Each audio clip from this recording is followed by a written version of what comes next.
Meningkatnya eskalasi konflik di Timur Tengah yang melibatkan Amerika Serikat, Israel, dan Iran menuntut kehati-hatian dan pengkajian ulang terhadap berbagai inisiatif internasional di kawasan, termasuk Board of Peace atau BOP, yang secara garis besar bertujuan untuk mendukung stabilitas dan perdamaian.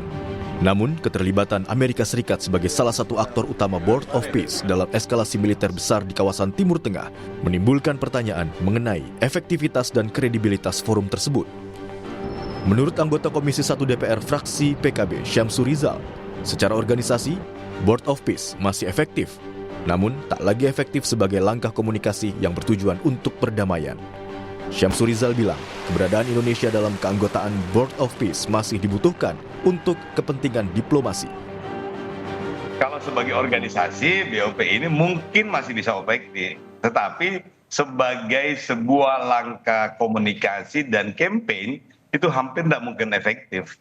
Karena image yang dibangun oleh seorang Trump itu yang kemudian mengambil posisi menyerang Iran, sementara dalam tahap negosiasi yang oleh kalangan tertentu atau kita semuanya itu melihat masih ada peluang untuk bernegosiasi lebih panjang, lebih lama ini. Kemudian yang paling parah ini karena pas di bulan Ramadan kemudian terjadi serangan ke Iran. Nah ini yang menyebabkan dalam konteks citra itu hampir tidak mungkin bisa efektif. Kalau saya secara pribadi menganggap bahwa keberadaan kita bisa saja tetap di situ, tetapi fungsinya jangan terlalu berharap banyak. Jangan terlalu membuang banyak energi, tetapi kita tetap dalam pusaran diplomasi dan informasi-informasi yang pertama. Sebelumnya, Majelis Ulama Indonesia mendesak pemerintah Indonesia keluar dari Board of Peace, menyusul serangan Amerika Serikat dan Israel terhadap Iran. Sikap tersebut disampaikan dalam tausiah resmi MUI tanggal 1 Maret 2026. MUI menilai keterlibatan Amerika dalam BOP memunculkan pertanyaan serius terkait komitmen perdamaian Palestina. Terkait serangan ke Iran, MUI menduga ada motif strategis untuk membatasi dukungan Iran terhadap perjuangan untuk kemerdekaan Palestina. Merespons desakan tersebut, Ketua MPR Ahmad Muzani menyatakan Presiden Prabowo masih mencermati situasi global saat ini.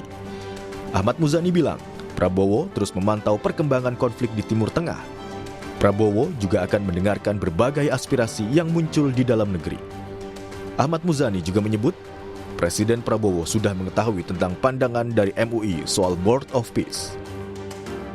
Semua pandangan yang berkembang di masyarakat akibat dari situasi ini, Presiden menyimak dengan seksama, memperhatikan dengan seksama tentang hal ini, dan beliau akan terus mencermati keadaan di Timur Tengah, termasuk mendengarkan, membaca pandangan dan pikiran yang berkembang di tanah air dari semua lapisan masyarakat. MUI sudah mendesak untuk mundur. Iya, saya kira Presiden sudah tahu. Kini, langkah pemerintah Indonesia untuk mengambil sikap dalam Board of Peace usai serangan Amerika Serikat dan Israel ke Iran ditunggu, termasuk untuk mengkaji ulang efektivitas dan kredibilitas Board of Peace sebagai forum untuk mewujudkan perdamaian. Tim Liputan, Kompas TV.